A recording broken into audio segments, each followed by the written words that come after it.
An energy plan introduced by Governor Patrick Morrisey earlier this fall could rely heavily on West Virginia's energy resources from coal to natural gas. In this News 9 special assignment, Claire O'Neill talks with state officials and leaders from these industries to explore if and how it could be done by 2050.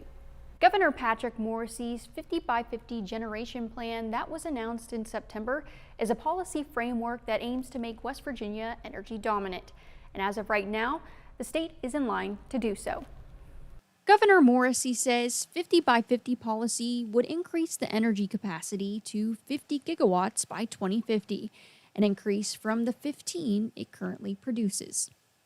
According to the U.S. Energy Information Administration, the Mountain State currently sits 5th in the country for energy production. Need for PJM just to meet the expected power demands is so high, someone needs to step up and seize the moment. It has to be West Virginia. And the part of what motivates me is we have to lift up our standard of living, and that's what I've been focusing on, helping to leverage our energy resources to go forward. In order to accomplish this 25-year strategic development policy, Morrisey will need to work with state and federal governments, as well as members of the coal, natural gas, and nuclear industries. Local delegates Charles Sheedy and Jeffrey Stevens say it's already being discussed in committee meetings. Stevens was at Oglebay when Morrisey announced the plan and says it's quite a jump, but has suggestions for reaching the 50 gigawatt goal. Mine more coal, burn more coal, and make more electricity. Ramp up our plants to be more of 100% capacity.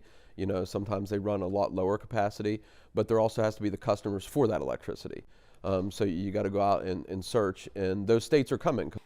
Additionally, there's a possibility of bringing more data centers to the area. That goes along with a part of the legislation, which includes the Data Center Development Bill, which was passed by the House. Funding would help construct a building full of computers for companies to process and store their software in West Virginia. This takes a lot of energy, and Sheedy says Marshall County could be a potential location.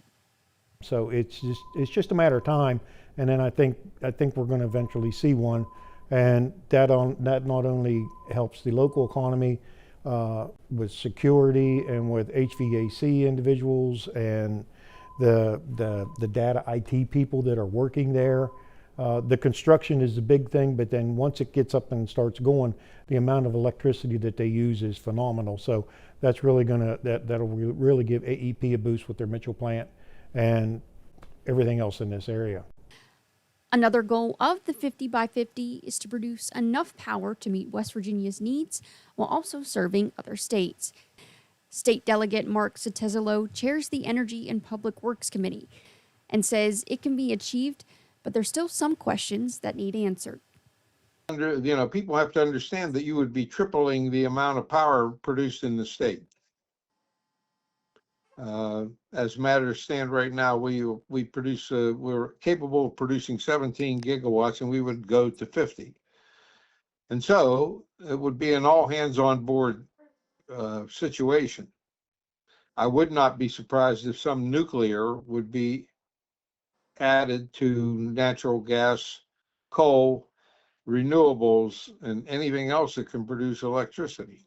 Coal mines are great sources of power. I love them. I think it's a good idea to have coal mines working. But if for whatever reason the power generation decides not to be there, you're stuck with a big coal mine with billions of dollars of investment and nowhere to sell the coal. So those questions, that is a question that has to be answered. Industry leaders in the state from the oil and gas as well as coal fields say they are optimistic. Both are forming committees to meet with the governor and discuss ways they can help achieve the plan. And we're going to have this economic growth potentially of the new data centers coming in, and then that's going to give rise to increased productivity and better output from our existing power sources up there and all the coal-fired electricity. Extraordinarily large amount of natural gas and liquids being produced in the northern panhandle of the state. There are already long line transmission lines that cross the state. So access to those or access from gas off of those to power these AI and data center projects will be paramount. Expand Energy, which was formerly Southwestern Energy, serves as the largest independent natural gas producer in the U.S. They provide low-carbon energy, powering 8.2 million homes per day. With thousands of acres already used for well pads across West Virginia and Ohio, and over hundreds of people employed by the company, they see themselves ready to meet the demands of Morrisey's plan. For Expand Energy, we plan to align our production with the demand, and as we continue to get bigger, we're not just getting bigger, we're getting better, and so for us, we have decades of inventory here.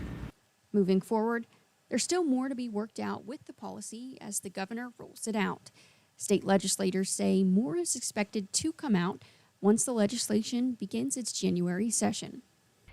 And News 9 will continue to keep you updated once more information is announced on the 50 by 50 plan. Reporting in the News 9 studio, I'm Claire O'Neill, News 9. Hi, I'm Dylan Cleland. Thanks for watching. And here's another video to check out, and be sure to subscribe to our channel.